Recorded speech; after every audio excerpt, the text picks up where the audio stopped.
Okay, so we start with the Beamrider and the beams. Yes, but how do you animate it? How are the creatures going to move? How are they going to attack? How are you going to...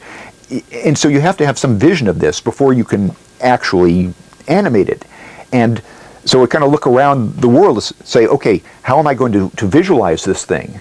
And one of the ways I happen to notice, we're in these one of these offices, one of these cheap offices with the drop ceilings, and there it's got the beams in the ceiling. And we had this large cavernous space because we couldn't afford real offices of our own. So eventually we kind of got dividers to give us some semblance of privacy. And we had some desks and some chairs on rollers. So I could take a chair on the roller, kind of stare at the ceiling, push my chair on the roller all around, and imagine the beams going by and say, okay, do I believe that this works? And what does it look like? What does the perspective look like? Can I imagine things running around these beams, and how are they going to run? And so the grid on the ceiling and moving through the large cavernous room with the grid on the ceiling was a good way to develop the concept.